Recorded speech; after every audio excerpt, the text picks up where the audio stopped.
আজকের গল্পটি এলিয়েন এবং মানুষের বন্ধুত্বের গল্প। পৃথিবীকে বাঁচানোর জন্য এক এলিয়েন নেমে আসে ইন্ডিয়ার চেন্নাই শহরে, যেখানে তার পরিচয় হয় রাম নামের একজন প্রকৃতিপ্রেমী ছেলের সাথে। এলিয়েনটি অর্থাৎ ট্যাটু রামকে সাহায্য করে তার ভালোবাসার মানুষটিকে পাওয়ার জন্য। এভাবেই দুজনের মধ্যে খুব গভীর বন্ধুত্বের সৃষ্টি হয়। আর এরপর ঘটতে থাকে সব মজার এবং অদ্ভুত ঘটনা। কখনো বা ট্যাটুর পাওয়ার রামের কাছে চলে আসে, কখনো বা রাম এবং ট্যাটু দুজনেরই পাওয়ার চলে যায়, আবার কখনো ট্যাটুর স্মৃতিশক্তি চলে যায়। সে মনেই করতে পারে না যে সে পৃথিবীতে কেন এসেছিল। এইসব মজার ঘটনার পাশাপাশি এই গল্পে রয়েছে এক খুনকার ভিলেন, যার মধ্যে ছিল এলিয়েনের মতোই জাদুশক্তি। এখন তার সাথে লড়াইয়ে রাম এবং ট্যাটু কিভাবে জিতবে জানতে হলে দেখতে হবে সদ্য মুক্তি পাওয়া সাউথের মজার মুভিটি, যার নাম অ্যালান। গল্পের শুরুতে মহাকাশ থেকে একটি ছোট্ট পাথরের টুকরোকে আমরা পৃথিবীর বুকে আশ্রয় পড়তে দেখতে পাই, যা পৃথিবীর বুকে একটি বড়সড় আলোড়নের সৃষ্টি করে। ফলস্বরূপ কিছুদিনের মধ্যেই বিজ্ঞানীরা এই পাথরটিকে উদ্ধার করে নেয় এবং খুব শীঘ্রই এই পাথরের উপর বিভিন্ন ধরনের রিসার্চ শুরু করে দেয়। তবে এই রিসার্চে কোনো রকম ফল পাওয়ার আগেই সেখানে কেউ একজন এসে বিজ্ঞানীদেরকে মেরে ফেলে এবং ওই পাথরটিকে চুরি করে নিয়ে যায়। এই কাজটি করেছিল আরিয়ান নামের একজন লোক। সে জানতো এই পাথরটি অনেক পাওয়ারফুল, তাই পাথরটির পাওয়ার নিজের করে নেওয়ার জন্যই সে ওই বিজ্ঞানীদেরকে মেরে ফেলেছিল এবং পাথরটিকে নিজের কাছে নিয়ে এসেছিল। মূলত এই পাথরটির পাওয়ার ছিল অপরিসীম এবং এর এনার্জি কখনোই শেষ হবে না। আর এই এনার্জির সাহায্যে আরিয়ান মাটির নিচ থেকে সেই সকল খনিজ সম্পদ বের করে আনতে পারবে, যা তাকে অর্থের সাথে সাথে দেবে অপরিসীম পাওয়ার। তবে এত পাওয়ারফুল এই পাথরটিকে নিয়ন্ত্রণ করা এত সহজ ছিল না, কেননা এই পাথরটিকে ব্যবহার করার সাথে সাথেই সেখানে মাটিতে একটি ছিদ্র হয়ে যায় এবং মাটির নিচ থেকে একটি বিষাক্ত গ্যাস বেরিয়ে আসে, যা মুহূর্তের মধ্যে সেখানে ছড়িয়ে পড়ে। পরিস্থিতি খারাপ হতে দেখে আরিয়ান একটি হেলিকপ্টারে করে সেখান থেকে বেরিয়ে যায়। সে তো বেরিয়ে যায়, তবে সেখানে থাকা ফ্যাক্টরিটি নিমেষেই মাটির নিচে মিশে যায় এবং চারিদিকে আগুন ধরে যায়, যার ফলে সেখানে থাকা অনেকেরই মৃত্যু ঘটে। এই গ্যাস এতটাই বিষাক্ত ছিল যে চারিপাশের গাছেও আগুন ধরে গিয়েছিল এবং আশেপাশে থাকা অনেক বাসিন্দাও এর কারণে মারা গিয়েছিল। এই ব্যাপারটা তো আরিয়ান জানতো, তবে সে যেটা জানতো না সেটা হলো ওই স্থান থেকে একটি স্পার্ক আকাশের দিকে ছুটে গিয়েছিল এবং সেটি সিগন্যাল দিয়েছিল একটি ইউএফও অর্থাৎ আনএক্সপেক্টেড ফ্লাইং অবজেক্ট, যাকে আমরা বাংলাতে এলিয়েনদের স্পেসশিপ বলে চিনি, যেটাতে করে এলিয়েনরা ঘুরে বেড়ায়। হয়তোবা এই পাথরের টুকরোটাও কোনো এক এলিয়েনের গ্রহ থেকে এসেছিল। আপাতত আমরা দেখতে পাই একটি গ্রামের দৃশ্য, যেখানে একটি হাতির বাচ্চা আহত অবস্থায় একটি গর্তের মধ্যে পড়েছিল এবং এলাকাবাসীরা সেটাকে ঘিরে দেখছিল। কেউ হাতিটিকে সাহায্য করছিল না, কেননা তারা হাতিকে ভয় পাচ্ছিল। তখনই সেখানে রাম নামের একজন চলে আসে। রাম হাতিটির কষ্ট বুঝতে পারে এবং সেটাকে বের করার জন্য আপ্রাণ চেষ্টা করতে থাকে। চেষ্টার পরে সেই বাচ্চা হাতিটিকে বের করে নিয়ে আসে এবং সেটাকে তার মায়ের কাছে পৌঁছে দেয়। আসলে রাম একজন প্রকৃতি এবং পশুপ্রেমী ছিল, তাই সে কোনো প্রাণীকে এইভাবে কষ্ট পেতে দেখতে পেত না। ওই হাতিটিকে সাহায্য করার পর রাম তার বাড়িতে ফিরে যাচ্ছিল। তখনই হঠাৎ করে সে একটি গাড়ি সেখানে দেখতে পায়, যার পাশে একটি ফোন পড়েছিল। ফোনটি যে মেয়েটির ছিল তার ছবি ফোনের ওয়ালপেপারে সেট ছিল, যেটা দেখা মাত্রই রামের মুখে হাসি ফুটে ওঠে। আমরা দেখতে পাই তারা নামের একজন টিচার ওই গ্রামের ছোট ছোট বাচ্চাদেরকে স্পেস সম্পর্কে পড়াচ্ছিল। শহর থেকে আসায় গ্রামের লোকেরা তারাকে ঘিরে ধরেছিল দেখার জন্য। সেখানে রামও আসে। এখানে প্রথম দেখাতেই রাম যেন তারার প্রেমে পড়ে যায়। তাই তো পড়ানোর সময় তারার যখন কারো সাহায্যের প্রয়োজন ছিল তখন রাম নিজে থেকে এগিয়ে যায় এবং তাকে সাহায্য করে। এ ব্যাপারটা তারারও ভালো লাগে। সেই সাথে রাম এখানে তারাকে তার ফোনটিও ফিরিয়ে দেয়। এদিকে ওই রাতে আমরা দেখতে পাই ওই এলিয়েনের স্পেসশিপ পৃথিবীর উদ্দেশ্যে অলরেডি রওনা দিয়েছে, যার প্রভাব ওই গ্রামেও পড়ে। এর প্রভাবে পরদিন সকালে কোথা থেকে যেন এক ঝাঁক মৌমাছি এসে আক্রমণ করে রামের সূর্যমুখীর ক্ষেতে, যার ফলে তার ফসল পুরোপুরি নষ্ট হয়ে যায়। আশেপাশে আর কারোর ক্ষেতের ফসল নষ্ট হয়নি, কেননা তারা কীটনাশক ব্যবহার করত। কীটনাশক ছড়ালে হয়তোবা তার ওই ফসলগুলো বেঁচে যেত, তবে এতে করে মাটি দূষিত হতো। আর যেহেতু রাম একজন প্রকৃতিপ্রেমী ছিল, তাই সে এটা করতে একদমই রাজি ছিল না। গ্রামের কিছু লোক তাকে এ ব্যাপারে বোঝাতে আসে, তবে সে তাদের কথাও শোনে না। তার মাও এখানে তাকে বলে যে এমনটা করলে তার নিজেরই ক্ষতি হবে, তবে উত্তরে রাম বলে কীটনাশক দিয়ে সে কখনোই ফসল ফলাবে না, কেননা এতে শুধুমাত্র প্রকৃতির ক্ষতি নয়, বরং এই ফসল গ্রহণের ফলে মানুষেরও ক্ষতি হবে। যা শুনে গ্রামবাসীরা বলে যে এমনটা করলে সে কখনোই একজন সফল কৃষক হতে পারবে না। এ কথা বলে গ্রামবাসীরা সেখান থেকে চলে যায়। প্রকৃতিকে ভালোবেসে নিজের ক্ষতি করার এই প্রবণতা রামের মায়েরও ভালো লাগে না। তাই তো রামের মা একটি পরিকল্পনা করে যাতে করে রাম এই গ্রাম ছেড়ে শহরে চলে যায় এবং সেখানে গিয়ে টাকা ইনকাম করতে পারে। রামের মা একজন লোককে ঠিক করে, যে কিনা রামকে বলে যে রামের মা তার কাছ থেকে অনেক টাকা লোন করেছিল, যেগুলো শোধ না করায় সে রামের ট্র্যাক্টরটি এখান থেকে নিয়ে যাচ্ছে। টাকা শোধ করে রাম যেন তার ট্র্যাক্টরটি ফিরিয়ে নিয়ে আসে। রামের মা মনে করেছিল যে রাম হয়তো বা টাকা শোধ করার জন্য শহরে যেতে চাইবে, কিন্তু সে ভুল ছিল। রাম এবার ঠিক করে যে সে ট্র্যাক্টর দিয়ে নয়, বরং এখন থেকে পুরাতন নিয়ম হাল দিয়ে ফসল চাষ করবে। যা শুনে রামের মায়ের মাথায় আকাশ ভেঙে পড়ে। যখন ওই সব কিছুতে কোনো কাজ হচ্ছিল না, তখন রামের মা রামকে বলে যে সে কীভাবে এটা করতে পারে। সে বেঁচে থাকতে কেন তার মাকে পাঠাচ্ছে কাজ করতে, সে নিজেই কেন যাচ্ছে না। সুযোগ বুঝে সেখানে থাকা রামের বন্ধুও তাকে কথা শোনায়। ওই সময় রাম হেসে দেয় এবং তার মাকে জানায় যে সে এতক্ষণ তার সঙ্গে মজা করছিল। সে অনেক আগেই ব্যাগে থাকা তার মায়ের কাপড়ের সাথে নিজের কাপড় পাল্টে দিয়েছে। তার মা নয়, বরং রাম নিজেই যাচ্ছে চেন্নাইতে টাকা ইনকামের জন্য। যে কথা শুনে রামের মা ভীষণ খুশি হয়ে যায়। শেষমেশ তার স্বপ্ন পূরণ হয়েছে। রাম রওনা হয় চেন্নাইয়ের উদ্দেশ্যে। অন্যদিকে ওই সময় আমরা ওই ইউএফএকে আবার দেখতে পাই, অর্থাৎ এলিয়েনদের ওই স্পেসশিপ, যারা কিনা রওনা দিয়েছিল পৃথিবীর উদ্দেশ্যে।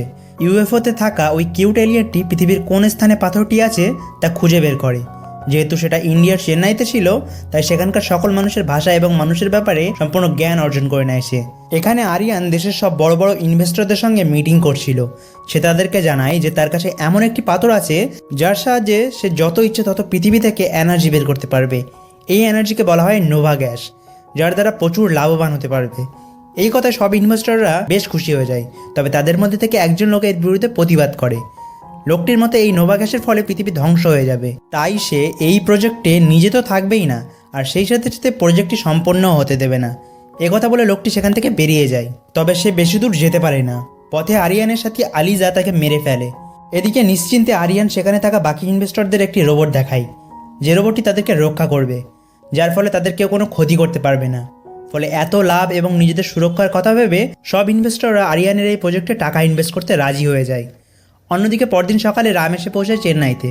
বাস থেকে নামতেই সে দেখতে পায় দুটো লোক একজন মহিলার ব্যাগ ছিনতাই করছিল। এই অন্যায় দেখে রাম আর নিজেকে আটকাতে পারে না, তাই সে ওই দুই লোককে বাইক থেকে নিচে ফেলে দেয়, যার ফলে ছিনতাইকারী দুজন এবার রামের পিছনে পড়ে যায়। বেচারা রাম কোনো মতে সাইকেলের সাহায্যে সেখান থেকে পালাতে শুরু করে। এই সময় একটি ফাঁকা স্থানে গোপী নামের একজন লোক হাতে বড় একটি বেলুন নিয়ে দাঁড়িয়েছিল। সাইকেল নিয়ে পালাতে থাকা রাম গোপীকে এসে ধাক্কা দেয়, যার ফলে গোপীর হাত থেকে ওই বেলুনটি আকাশে উড়ে যায়। এটা থেকে গোপী এবং তার সাথী রামকে আটকে ফেলে। এখানে গোপীর বস আসে এবং রামকে বলে তার জন্য তাদের 3 লক্ষ টাকার ক্ষতি হয়েছে, সেজন্য তাদের এই ক্ষতিপূরণ দিয়ে দেয়। রাম এটা ভেবে অবাক হয়ে যায় যে সামান্য একটি বেলুনের দাম কিভাবে 3 লক্ষ টাকা হতে পারে। তখন গোপী জানায় যে তারা একটি সারপ্রাইজ এজেন্সি চালায়, যে এজেন্সির সাহায্যে মানুষ তাদের প্রিয় মানুষকে এই বেলুনটির মাধ্যমে রাত 12টার সময় সারপ্রাইজ দেয়। তেমনি 1.5 লক্ষ টাকা সারপ্রাইজের জন্য তারা এখানে কাজ করছিল, যেটা পুরোটাই নষ্ট করে দিয়েছে রাম, তাই এর ক্ষতিপূরণ রামকেই দিতে হবে। কথা বলে তারা রামকে গাড়িতে পুরে নেয় এবং সেখান থেকে রওনা দেয়। পথে রাম তাদেরকে নিজের ব্যাপারে সব কিছু খুলে বলে যে তার কাছে কোনো টাকা তো নেই, বরং সে নিজেই এ শহরে এসেছে তার মায়ের লোনের টাকা পরিশোধ করার জন্য, যার জন্য একটি চাকরির খুবই প্রয়োজন। যেহেতু গোপীর বস অনেক নরম মনের মানুষ ছিল, তাই সে রামের এমন কথায় গলে যায় এবং রামকে নিজের সাথে করে নিজের বাড়িতে নিয়ে যায়। শুধু তাই নয়, সে রামকে নিজের সাথে কাজেও রেখে দেয়, যাতে করে রামও ইনকাম করতে পারে। এখানে ওই দিনই তাদের কাছে নতুন আরও একটি সারপ্রাইজের কাজ আসে, যেখানে একজন লোক তার গার্লফ্রেন্ডের জন্মদিনের সারপ্রাইজ দিতে চাইছিল ঠিক রাত 12টায়। ফলে রাম এবং গোপী ওই সারপ্রাইজের কাজে লেগে পড়ে। তারা সন্ধ্যার পরপরই মেয়েটির বাড়িতে যায় এবং সেখানে সারপ্রাইজের ডেকোরেশন করতে শুরু করে। এখানে রামের নজর একটি ছবির উপরে পড়ে, যে ছবিটি আর কারো নয় বরং তারার ছিল। ফলে রাম বুঝে যায় যে ওই লোকটির গার্লফ্রেন্ড হলো তারা। এতে করে রামের হৃদয় ভেঙে চূর্ণ বিচূর্ণ হয়ে যায়। কি আর করার, এখন ভাঙা মন নিয়ে রাম সেখান থেকে সব কিছু সাজিয়ে বেরিয়ে আসে। তবে রাত 12টার সময় ওই লোকটি আবারও তাদেরকে কল করে এবং জানায় যে তার গার্লফ্রেন্ডের বাড়িতে এখনও কোনো সারপ্রাইজ পৌঁছায়নি। যা শুনে গোপীরা বুঝতে পারে যে তারা ভুলবশত অন্য কোনো মেয়ের বাড়িতে সারপ্রাইজের ডেকোরেশন করে এসেছে। ব্যাপারটা জানার পরে গোপী এবং গোপীর বস তো অনেক দুঃখী হয়ে পড়ে। তবে খুশি হয়ে যায় রাম, কেননা এর মানে হলো লোকটি তার আর বয়ফ্রেন্ডই নয়। ফলে রামের মনের আশা আবারও ফিরে আসে। অন্যদিকে বাড়িতে ফিরে তারা রুমের ভেতরে ওই সব ডেকোরেশন দেখে অনেক অবাক হয়ে যায়। সেই সাথে সেখানে ফাটা আতশবাজিতে সে অনেকটা ভয়ও পেয়ে যায় এবং বাইরে এসে খুঁজতে থাকে যে কে এই কাজটিকে করেছে। তারা সেখানে রামকে খুশিতে নাচতে দেখতে পায়, তবে রামের মুখ দেখতে পায় না। অন্যদিকে ঠিক ওই সময় আমরা দেখতে পাই এলিয়েনের ওই স্পেসশিপটি, যেটি মার্চিতে এসে ল্যান্ড করেছে। সেখান থেকে বের হয়ে এসেছে ওই কিউট এলিয়েনটি। স্পেসশিপ থেকে নেমে সে আগে স্পেসশিপটিকে অদৃশ্য করে দেয়, যাতে করে এটি কেউ খুঁজে না পায়। এরপর সে রাস্তায় চলে আসে। সেখানে এক মাতাল লোকের সাথে তার দেখা হয়।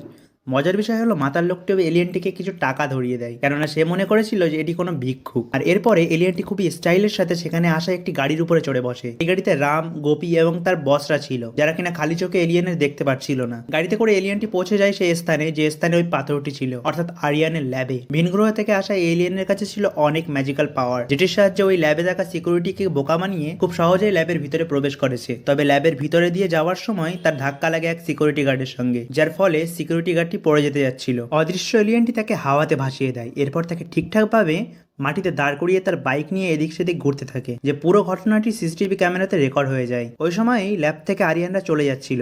তবে এলিয়েনটি যখন একটি সিকিউর দরজা দিয়ে ভিতরে প্রবেশ করে, তখনই তার সংকেত চলে যায় আরিয়ানের কাছে, ফলে সে আবারও ল্যাবে ফিরে আসে। এই ল্যাবে এলিয়েনের মতো জীবকে আটকানোর জন্য আগে থেকেই ফাঁদ পাতা ছিল, যেখানে অদৃশ্য এলিয়েনটি আটকে পড়ে। সেখানে সব সিকিউরিটি গার্ড এবং আরিয়ান চলে আসে। খালি চোখে এই অদৃশ্য এলিয়েনটিকে দেখা যাচ্ছিল না, তাই আরিয়ান ওই বাক্সটির উপরে হাত রাখে। এলিয়েনটিও তখন আরিয়ানের হাতের ওপর হাত রাখে, যার ফলে আরিয়ানের হাত যেন ওই কাঁচের সাথে আটকে যায়। শত চেষ্টা করেও ওই হাত ছাড়াতে পারছিল না। মূলত ওই সময় আরিয়ানের হাতের মাধ্যমে এলিয়েনটি দেখছিল আরিয়ানের আসল উদ্দেশ্য, সেই সাথে আরিয়ানের আগে কি কি খারাপ কাজ করেছে তাও দেখছিল। এইসব ব্যাপারে জানার পর এলিয়েনটি আরিয়ানের উপর ভীষণ রেগে যায়। তখন এলিয়েনের হাত থেকে আরিয়ানকে বাঁচানোর জন্য সিকিউরিটি গার্ডরা ওই বাক্সের ভেতরে ওই সবুজ রঙের গ্যাস ছড়িয়ে দেয়, যার ফলে এলিয়েনটি দুর্বল হয়ে পড়ে এবং আরিয়ান মুক্ত হয়ে যায়। এলিয়েনটি তার ডিভাইসের মাধ্যমে বুঝতে পারে যে এখানে থাকা গ্যাসে তার ক্ষতি হবে, যে কারণে সে মুহূর্তের মধ্যে আশেপাশে থাকা ওই কাঁচগুলো ভেঙে ফেলে এবং সেখান থেকে বেরিয়ে আসে। কাঁচের মধ্যে থাকা ওই গ্যাসের প্রভাবে আশেপাশে থাকা সবাই অজ্ঞান হয়ে যায়। এলিয়েনটির উপর ওই গ্যাস প্রভাব ফেলেছিল, তবুও সে ধীরে ধীরে পৌঁছে যায় ওই পাথরটির কাছে এবং সেখানকার সব সিকিউরিটি সিস্টেম নষ্ট করে পাথরটি নিজের হাতে তুলে নেয়। পাথরটি নিয়ে সে ল্যাব থেকে বেরিয়ে আসে। তখনই আমরা দেখতে পাই তার পিছু করছিল অ্যালিজা। এখন ওই জঙ্গলের ভিতর দিয়ে দৌড়ানোর সময় এলিয়েনের কাছে একটি মেসেজ আসে, যেখানে তার ভালোবাসার মানুষটি অর্থাৎ ভালোবাসার এলিয়েনটি তার জন্য একটি মেসেজ পাঠিয়েছিল এবং তাকে দ্রুত তাদের গ্রহে ফিরে যেতে বলেছিল। তবে এরই মধ্যে অ্যালিজা এবং তার লোকরা এলিয়েনটির উপর হামলা করে এবং তার পিছু করতে থাকে, যার ফলে এলিয়েনটি তার স্পেসশিপে ঢোকার সুযোগ পায় না। সে অন্যদিকে পালিয়ে যায়। এদিকে আলিজার গাড়ি এসে ধাক্কা খায় ওই অদৃশ্য স্পেসশিপটির সাথে, যার ফলে আলিজা ওই স্পেসশিপটিকে নিজের সামনে দেখে হতবাক হয়ে যায়। অন্যদিকে এলিয়েনটি দৌড়াতে দৌড়াতে রাস্তায় এসে ওই গ্যাসের প্রভাবে পড়ে যায়। তখনই সেখানে গাড়ি করে আসছিল রাম এবং তার বসরা। নিজেকে অ্যাক্সিডেন্টের হাত থেকে বাঁচানোর জন্য এলিয়েনটি ওই গাড়িটিকে দূরে ছুড়ে ফেলে দেয়, যার ফলে গাড়িটি গিয়ে আটকে যায় একটি বিল্ডিং এর উপরে এবং সকাল পর্যন্ত সেটি সেখানেই আটকে থাকে। পুলিশ এসে রাম এবং গোপীদেরকে সেখান থেকে উদ্ধার করে। ওই সময় আমরা ওই এলিয়েনটিকে দেখতে পাই, যার কিনা পাশের একটি বিল্ডিং এ জ্ঞান ফেরে। সেখানে ছোট বাচ্চাদের সায়েন্স এক্সিবিশন হচ্ছিল। এদিকে রাম গোপীদেরকে পুলিশের কাছে ফাঁসিয়ে রেখে ওই বিল্ডিং এর মধ্যে ঢুকে যায় সায়েন্স এক্সিবিশন দেখার জন্য। সেখানে একটা ছোট্ট বাচ্চা এলিয়েন সেজে দাঁড়িয়েছিল, যার নাম ছিল ট্যাটু। রাম ওই ছেলেটির সাথে কথা বলছিল, যা তার পাশে থাকা অদৃশ্য এলিয়েনটিও শুনছিল। এরই মধ্যে রামের চোখ পড়ে তারার দিকে। তারাও এখানে এসেছিল ওই এক্সিবিশনের জন্য। সে সেখানে ডেকোরেশনের কাজ করছিল। এমন সময় উপর থেকে পড়ে যেতে যায় আর রাম দৌড়ে যায় তারাকে ধরার জন্য। এলিয়েনটিও তাকে এ ব্যাপারে সাহায্য করে। তারাকে সে হাওয়ায় ভাসিয়ে রাখে। তারা যখন রামকে দেখে তখন সে মনে করে হয়তোবা রাম কোনো খারাপ ছেলে, তাই সে তাকে ছেড়ে দিতে বলে। ফলে তারা নিচে পড়ে যায়। তারা এখানে রামকে চিনতে পারছিল না, তাই রাম উঁচু স্থানে উঠে সেরকম অঙ্গভঙ্গি করতে থাকে যেরকমটি সে গ্রামে করেছিল, যা দেখে তারা রামের কথা মনে পড়ে যায়। সে রামকে চারিদিকটা ঘুরিয়ে দেখাতে থাকে। তখনই আমরা একটা ছোট্ট বাচ্চাকে দেখতে পাই, যার ক্যান্সার হয়েছিল। আর ঠিক তখনই সেখানে রাখা ছোট রকেটের কারণে ওই সায়েন্স এক্সিবিশন হলে আগুন ধরে যায়। সবাই তো যে যার মতো প্রাণ বাঁচিয়ে বেরিয়ে যায়। তবে সেখানে থেকে যায় রাম, যে কিনা বাচ্চাদেরকে উদ্ধার করতে চাইছিল। তবে সেখানে থাকা অজ্ঞান বাচ্চাগুলোর সংখ্যা এতই বেশি ছিল যে রাম বুঝে উঠতে পারছিল না যে কাকে রেখে কাকে বাঁচাবে। এরই মধ্যে সেখানে থাকা এলিয়েনটি সব বাচ্চাদেরকে হাওয়ায় ভাসিয়ে তোলে এবং হাওয়াতে ভাসিয়ে তাদেরকে বাইরে নিয়ে যায়, যা দেখে রাম নিজের চোখকে বিশ্বাস করতে পারছিল না। সে কিছু বলবে তার আগেই সে দেখতে পায় একটা বাচ্চা দৌড়ে যাচ্ছে এবং তার উপরে এসে পড়েছে একটি বক্স, যা দেখে রাম তাকে বাঁচাতে যায়। সে যখন ওই বাচ্চাটির হাত ধরে তখন আমরা দেখতে পাই এটি কোনো বাচ্চা নয়, বরং এটি ওই এলিয়েনটি ছিল। তবে রাম তাকে ওই বাচ্চাটি মনে করেছিল। এলিয়েনটি রামের হাত ধরে তার ব্যাপারে সবকিছু জেনে যায়। সেই সাথে এটাও জেনে যায় যে রাম খুব ভালো মনের মানুষ।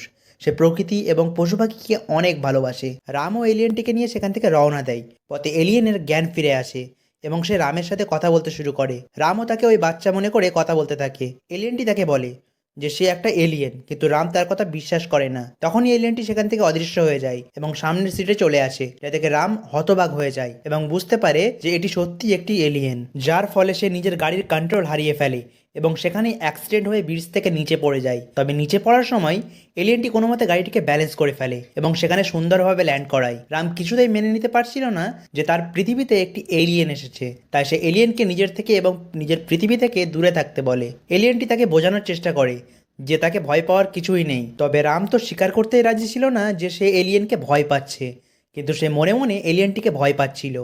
এলিয়েনটি তাকে বলতে থাকে যে সে পৃথিবীর কোনো ক্ষতি করতে চায় না, বরং পৃথিবীতে থাকা কিছু মানুষই পৃথিবীর ক্ষতি করতে চায়।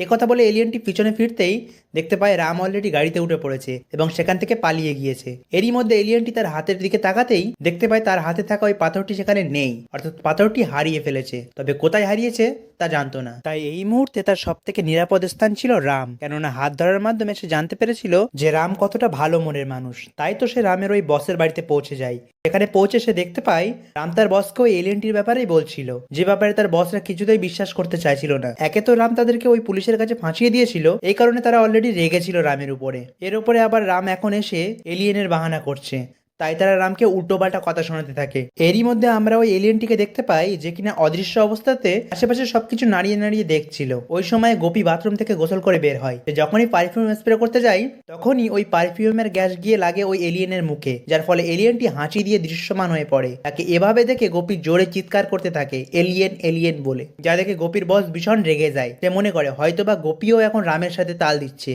তাই সে গোপীকে বকতে বকতে তার দিকে এগিয়ে যায়। আর তখন পারফিউমের বোতলে পা লাগার ফলে এলিয়েনটি গিয়ে পড়ে গোপীর বসের কোলে, আর সকলে এলিয়েনটিকে দেখে অনেক বেশি ভয় পেয়ে যায়।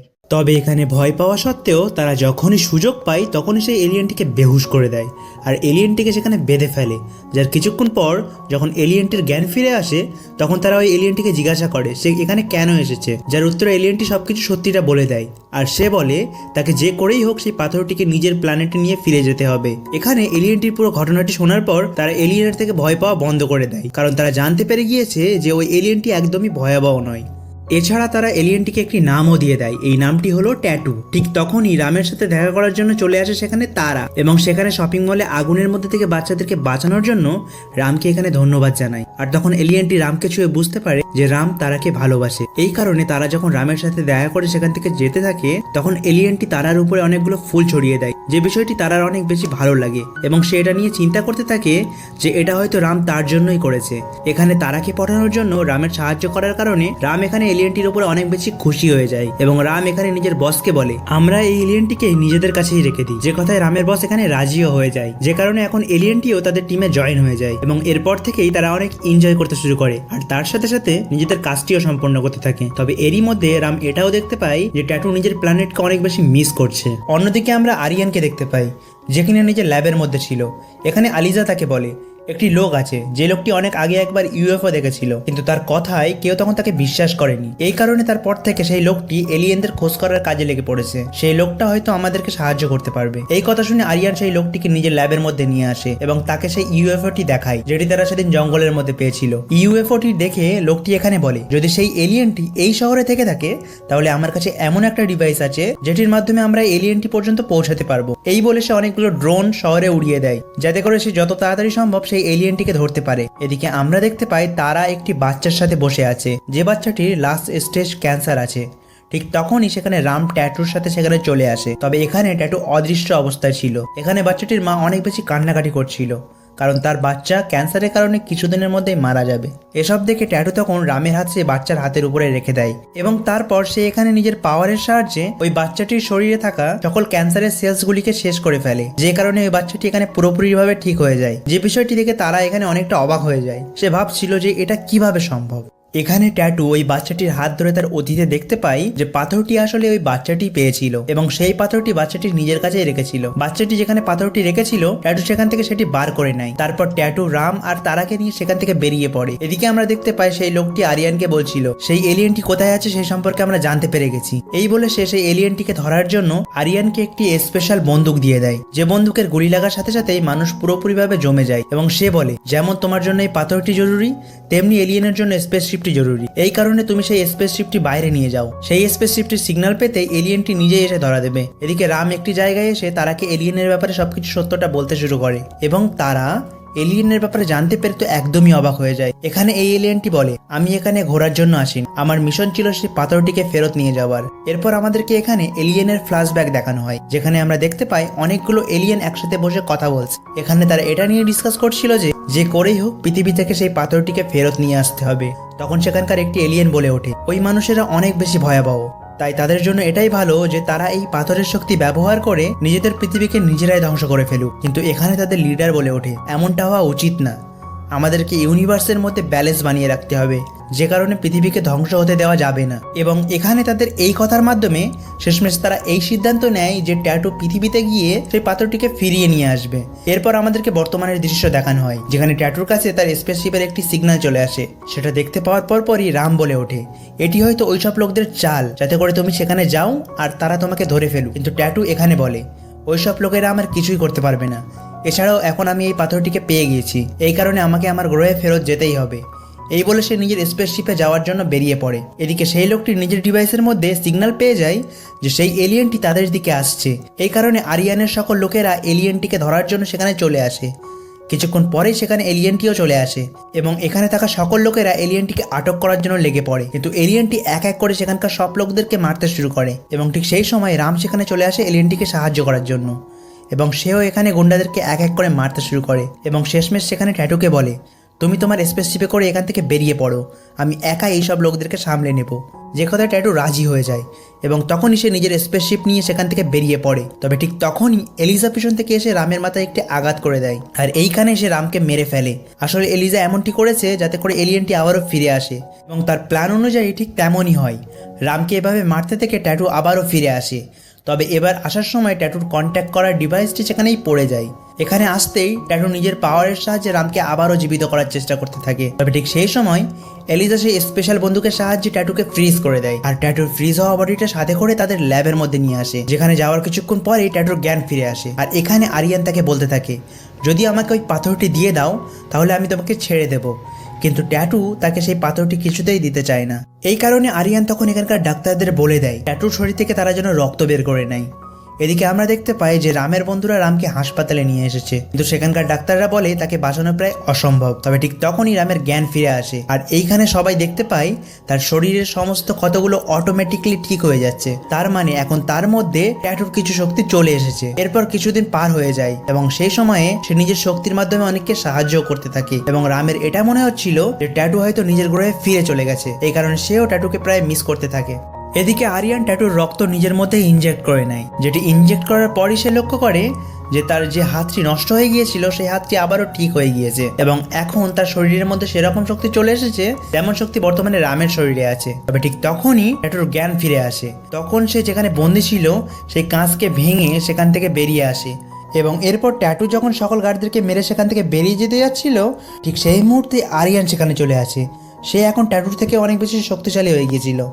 এখানে আরিয়ান ট্যাটুর কাছে সেই পাথরটি চাইতে থাকে, কিন্তু ট্যাটু এখনও তাকে সেই পাথরটি দিতে চায় না। পাথরটি না দেওয়াতে আরিয়ান অনেক বেশি রেগে যায় এবং রেগে গিয়ে সেখানে ট্যাটুকে মারতে যাচ্ছিল। কিন্তু ঠিক তখনই সেখানে সায়েন্টিস্ট এসে তাকে বলে শহরে আরও একটি এলিয়েন আছে যাকে আমরা আমাদের সিগন্যালের মাধ্যমে পেয়েছি।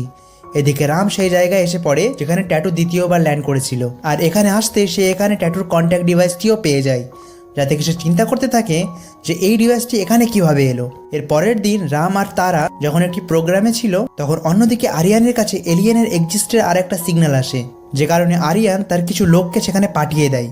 তবে রাম সেখানে আরিয়ানের লোকদেরকে অনেক বেশি মারধর করে, কিন্তু ঠিক তখনই সেখানে আরিয়ানও চলে আসে আর এখানে রাম ও আরিয়ানের মধ্যে অনেক বেশি লড়াই শুরু হয়ে যায়।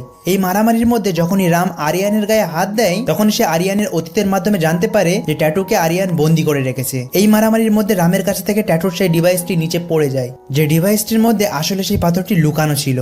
এখানে আরিয়ান সেই স্পেশাল বন্দুকের মাধ্যমে রামকে ফ্রিজ করে দেয় আর সেই পাথরটি নিয়ে সেখান থেকে চলে যায়। এদিকে ল্যাবের মধ্যে ট্যাটু সেই সায়েন্টিস্টকে ভবিষ্যৎ দেখিয়ে বলে যদি পৃথিবীতে এই পাথরটি থাকে তাহলে পৃথিবী ধ্বংস হয়ে যাবে। যে বিষয়টি জানতে পেরে এই সায়েন্টিস্ট অনেকটা ভয় পেয়ে যায়। অন্যদিকে আমরা দেখতে পাই যে রাম এখানে সিদ্ধান্ত নিয়েছে যে সে ট্যাটুকে বাঁচানোর জন্য সেই ল্যাবের মধ্যে যাবে। এদিকে ল্যাবের মধ্যে আরিয়ান সেই পাথরটি শক্তির মাধ্যমে পৃথিবীতে গর্ত করতে শুরু করে দেয়, যেটি করার পরপরই মাটির নিচে থাকা সকল পোকামাকড় গুলো উপরে আসতে শুরু করে। এছাড়াও এটির কারণে পুরো শহরে বিষাক্ত গ্যাস ছড়িয়ে পড়ে, যার কারণে পুরো শহরের অনেক জায়গার মধ্যে আগুন লেগে যায়। কিন্তু তারপরও আরিয়ান এই সবকিছু বন্ধ করে না। এদিকে রাম ট্যাটুকে বাঁচানোর জন্য সেখানে পৌঁছে যায়, যেখানে তাকে বন্দি করে রাখা হয়েছে, এবং সেখানে গিয়ে সে সেখানে থাকা সকল গুন্ডাদেরকে মেরে ট্যাটুকে সেখান থেকে বাঁচিয়েও নেয়। কিন্তু ঠিক তখনই সেখানে এলিজা এসে তাদেরকে থামানোর চেষ্টা করে। যে বিষয়টি দেখে ট্যাটু যখনই নিজের পাওয়ারের ব্যবহার করে তাকে থামাতে যায়, তখন সে জানতে পারে যে তার পাওয়ার তো কাজই করছে না। আসলে ল্যাবের মধ্যে ট্যাটুর উপরে এত বেশি এক্সপেরিমেন্ট করা হয়েছে যে বর্তমানে তার সব পাওয়ার চলে গিয়েছে। এখানে যখন এলিজা তাকে মারতে যাচ্ছিল,